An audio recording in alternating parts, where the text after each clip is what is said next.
চিরদিনই তুমি যে আমার আজকের পর্ব দেখতে হলে আমাদের চ্যানেলটি সাবস্ক্রাইব করে সম্পূর্ণ ভিডিও না টেনে দেখতে থাকুন।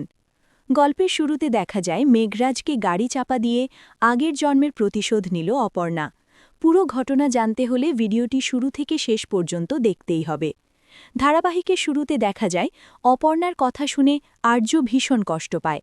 সে গাড়ি থেকে নেমে মনে মনে বলে, সারা পৃথিবী যদি আমাকে অবিশ্বাস করে তাতেও আমার কিছু যায় আসে না অপর্ণা, কিন্তু তুমি যদি আমাকে অবিশ্বাস করো সেটা আমি মেনে নিতে পারি না। তোমার ভালোবাসার থেকেও আমি তোমার বিশ্বাস চাই, অথচ আজ তুমি আমার ওপর থেকে ভরসা হারিয়ে ফেলেছ। এই সময় অপর্ণা দরজা খুলে আর্যকে দেখছিল। ঠিক তখনই সেই রাস্তা দিয়ে যাচ্ছিল মেঘরাজ।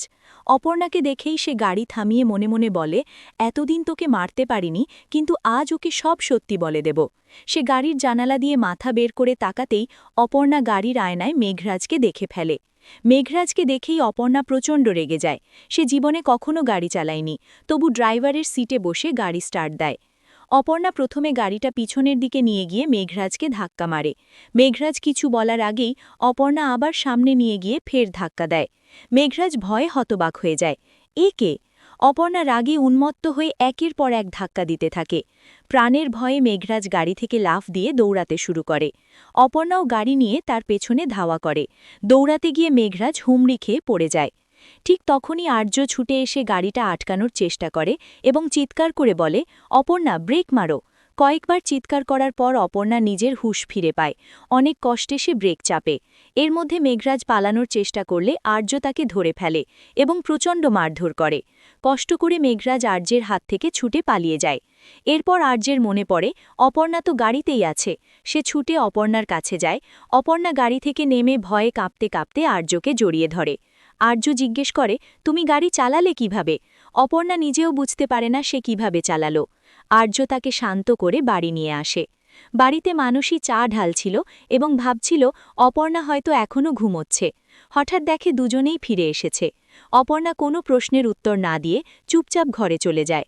মানুষই আর অর্ক চিন্তিত হয়ে পড়ে, কিন্তু আর্য বলে, চিন্তা করার কিছু নেই, একটু বিশ্রাম নিলেই অপর্ণা ঠিক হয়ে যাবে। তবুও মানুষের মনে সন্দেহ থেকে যায়, নিশ্চয়ই কিছু একটা বড় ঘটনা ঘটেছে।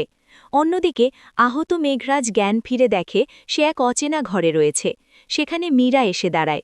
সে জানায় এই বাড়ি তারই এবং সেই মেঘরাজকে বাঁচিয়ে এনেছে। মীরা স্পষ্ট করে বলে, এখন থেকে মেঘরাজকে তার কথা শুনে চলতে হবে। তবে একটাই শর্ত, এসআরের কোনো ক্ষতি করা যাবে না। মেঘরাজ এতে রাজি না হলে মীরা হুমকি দেয়, কারণ সে এখন তার বাড়িতেই রয়েছে।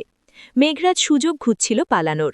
মীরা যখন খাবার আর জল আনতে যায়, তখন মেঘরাজ গাছের প্লেট দিয়ে পিছন থেকে মীরার মাথায় আঘাত করে। মীরা অজ্ঞান হয়ে পড়ে যায়।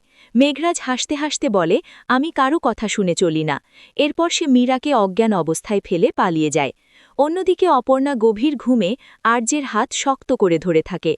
আর্য তার মাথায় হাত বুলিয়ে মনে মনে ভাবে, অপর্ণার আচরণ দিন দিন অদ্ভুত হয়ে উঠছে। নিশ্চয়ই এর পেছনে বড় কোনো রহস্য আছে। সে প্রতিজ্ঞা করে, যত বাধাই আসুক সে অপর্ণাকে আগলে রাখবে। এইভাবেই রহস্য, প্রতিশোধ আর অজানা ভবিষ্যতের ইঙ্গিত রেখে আজকের পর্বের আপডেট শেষ হয়। দেখা হবে আগামী পর্বের আরও চমকপ্রদ ঘটনার সঙ্গে।